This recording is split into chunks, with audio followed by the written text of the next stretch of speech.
Naas betul nasib para habaib kuculuk yang kurang ajar mengatakan bahwa keturunan daripada Wali Songo terputus. Kali ini kemarahannya tidak bisa lagi ditahan dan itu datang dari Kiai Haji Abbas yang merupakan putra dari Kiai Haji Fuad Hasim dari Cirebon. Bayangkan kalau beliau dengan tegas mengatakan bahwa Wali Songo atau Suryat Wali Songo itu terputus adalah merupakan Habib-Habib Gomblong. Ini saya kira jauh lebih keras dan lebih tegas dari apa yang kita sampaikan selama ini ke mereka. Kita wong NU ini kudu ngerti, ternyata putune Kanjeng Nabi bukan ada pada kaum Ba'ali, bukan ada pada orang-orang yang disebut habaib, tapi ternyata putune Kanjeng Nabi sing bener adalah anak putune Wali Songo kabeh. Angger ana sing ngomong Wali Songo ora duwe anak sing itu silanane terputus, iki jenenge Habib Gemblung. Ini hak saya. Kenapa? Lah kula sing Basunan Gunung Jati, langgarane wong ngomong, anak oknum habaib ngomong, Wali Songo ora duwe anak lanang, berarti nyong ora anak.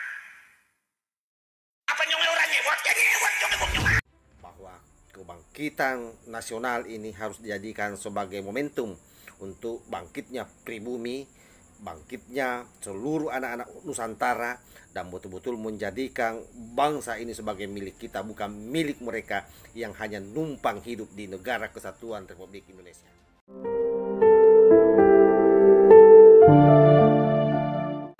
Yang waras tidak boleh mengalah terhadap mereka para pencoleng agama yang menjadikan agama sebagai alat politik.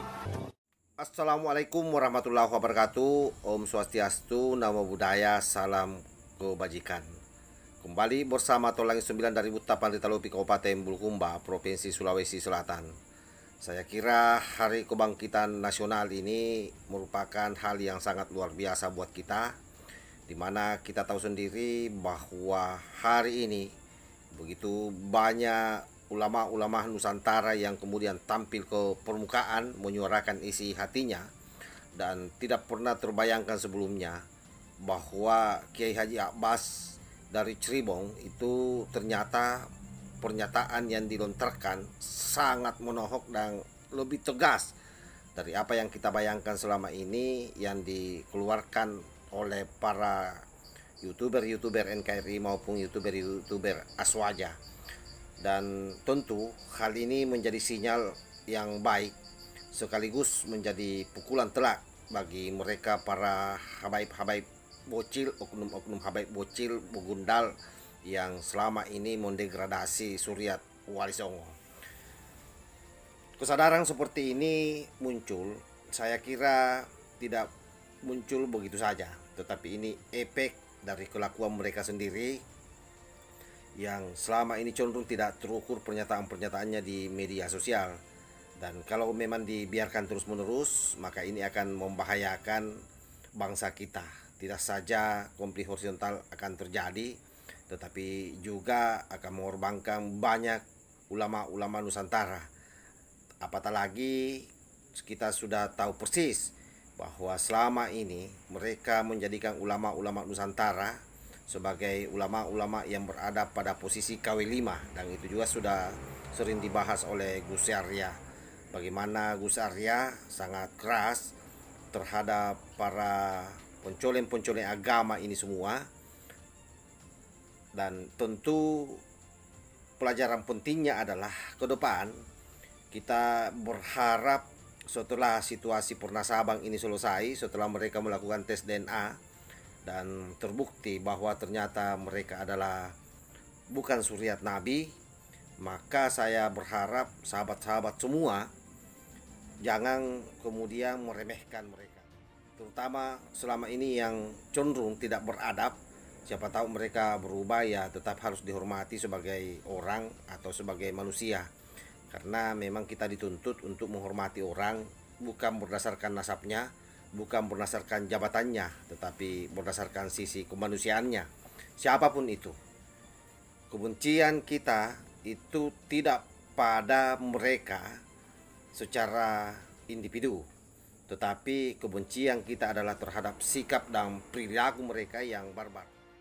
Apalagi kalau kebencian itu kemudian dia tuduhkan ke kita, lebih jauh lagi, di mana kita dianggap ini membenci suriat Nabi, membenci keluarga Nabi. Saya kira itu omong kosong, itu hanya premingan dari mereka yang berupaya keras meredam kita semua ini para pribumi yang sudah mulai bangkit melawan mereka. Dan tentu saya sendiri tidak pernah menyangka bahwa isu soal Pernasabang ini sejauh ini akan dibahas terus, tidak akan ada solusinya memang selama apa yang ditemukan oleh Kiai Imad itu tidak bisa dibantah oleh mereka. Dan efeknya pasti akan muncul keraguan terhadap mereka, bukan lagi keraguan, bahkan dari netizen yang saya baca, dari komentar-komentarnya itu memang banyak yang sudah tidak percaya terhadap habaib. Ini juga saya kira masalah besar. Saya berharap kepada sahabat-sahabat untuk tetap menjaga kepercayaan kita terhadap mereka, para ulama-ulama, mereka yang sudah terkenal sebagai habaib, yang mencintai negara ini, yang mencintai kita, yang mencintai ulama-ulama Nusantara seperti Habib Lutfi. Saya yakin apapun yang terjadi ke depan ini tidak akan mengurangi rasa hormat kita kepada beliau, termasuk saya kira kepada habaib-habaib lain yang memang selama ini sangat cinta terhadap NKRI, yang mengajarkan agama dengan penuh kesujukan. Nah, kecuali memang para habaib-habaib kucluk, oknum-oknum habaib kucluk, oknum habaib yang bocil-bocil ini yang memang harus kita kasih pelajaran. Mereka tidak boleh diberikan ruang, mereka tidak boleh diberikan panggung. Karena apa? Karena apa yang dia jejali kepada pribumi adalah doktrin-doktrin yang menurut hemat saya adalah pembodohan. Menurut hemat saya adalah merupakan penjajahan gaya baru.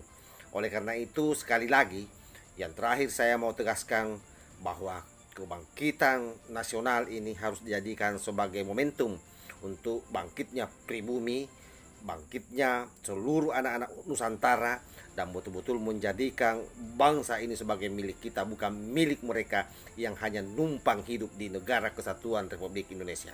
Wallahul muwaffiq ila aqwamit thariq. Assalamualaikum warahmatullahi wabarakatuh.